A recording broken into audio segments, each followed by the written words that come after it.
دور سے جب دیکھا کہا اس کی ہیبت سے کانپتے تھے ہم، یہ تو کوئی حبشی لگتا ہے، رنگ کالا ہے، ہونٹ موٹے ہیں، اس سے تو زیادہ حسین اس کا غلام ہے جو آگے آگے چل رہا ہے۔ حضرت ابو عبیدہ نے کہا دھوکہ کھا رہے ہو، ہمارا آقا وہ نہیں ہے جو اونٹنی کے اوپر سوار ہے، ہمارا آقا وہ ہے جو لگام تھامے آگے آگے چل رہا ہے۔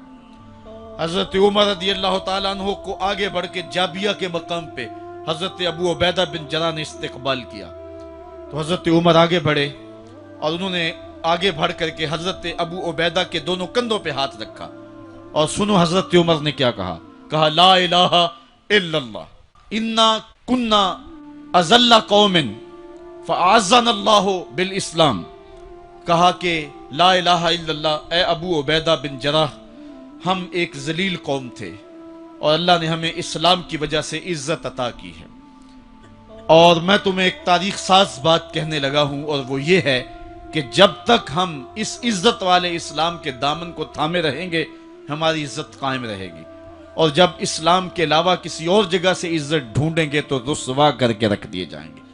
یہ ہے وہ خلاصہ جو حضرت عمر نے امتوں کے عروج و زوال کا بیان کیا ہے۔ اس امت کو جو خیرات ملی ہے تخت و تاج کی، وہ پینٹاگون سے نہیں ملی، وہ واشنگٹن سے نہیں ملی، وہ وائٹ ہاؤس سے نہیں ملی، وہ محمد عربی کے جوڑوں کا صدقہ ملی ہے۔ اس لیے جب ہم نے اسلام سے انحراف کیا، پاکستان حاصل کیا گیا تھا، پاکستان کا مطلب کیا؟ لا الہ الا اللہ، ہم نے اس نعرے کو چھوڑ دیا ہوا ہے، ہم نے انحراف کر دیا ہے۔ آج ہماری نظریں مغرب کی طرف لگی ہیں کہ تخت و تاج اس سے نصیب ہوتے ہیں، اور دنیا کے اوپر ہم رسوا ہو کے رہ گئے۔ ہماری پستی، ہماری زبوحالی، ہماری ذلت کا سبب یہ ہے کہ جس جگہ سے ہمیں عزت ملی تھی ہم نے وہ مرکز ہی چھوڑ دیا ہے۔ اس مرکز حیات کو، اس مرکز زندگی کو، اس مرکز عزت کو ہم نے چھوڑ دیا ہے، اور دنیا کے اوپر ہم رسوا ہو رہے ہیں۔ انہی حضرت عمر کی کہانی ہے۔ وادی تہامہ سے گزر رہے تھے کہ بچوں کی طرح بلک بلک کے رونے لگے۔ کہا عمر جوان آدمی ہو اور بچوں کی طرح بلک کے رو رہے ہو؟ کہا تم نہیں جانتے، مجھے بچپن کی کہانی یاد آ گئی۔ کہا کیا کہانی ہے؟ کہا یہی عرض تہامہ تھی، میرے باپ خطاب نے مجھے 5 اونٹ دیے تھے، کہا انہیں لائن میں کھڑا کرو سیدھا۔ میں آگے والا سیدھا کرتا تھا، پیچھے والا ٹیڑھا ہو جاتا، پیچھے والا سیدھا کرتا، آگے والا ٹیڑھا ہو جاتا۔ میرے باپ خطاب نے مجھے بڑا مارا۔ کہا ایک عرب کے بیٹے ہو کہ تم سے 5 اونٹ لائن میں کھڑے نہیں ہوتے؟ کہا ایک زمانہ عمر پہ وہ تھا کہ اس سے 5 اونٹ لائن میں کھڑے نہیں ہوتے تھے، اور آج شرق سے لے کر غرب تک 23 لاکھ مربع میل کی حکمرانی، اور انسان بھی لائن میں کھڑے ہیں۔ یہ محمد عربی کے جوڑوں کا صدقہ نہیں ہے تو اور کیا ہے؟ عمر سے تو 5 اونٹ لائن میں کھڑے نہیں ہوتے تھے۔ تو یہ عزتیں، یہ تخت و تاج، یہ حکومتیں ہمیں حضور کی دہلیز سے ملی ہیں۔ جب ہم نے اس دہلیز کو چھوڑ دیا تو دنیا کے اوپر رسوا ہو گئے اور ذلیل کر کے رکھ دیے گئے۔ آفاق کے ہر ہر گوشے میں قرآن سنا کر دم لینا، اب رکنا نہیں، اب تھمنا نہیں، فردوس میں جا کر دم لینا، آفاق کے ہر ہر گوشے میں قرآن سنا کر دم لینا، اب رکنا نہیں، اب تھمنا نہیں۔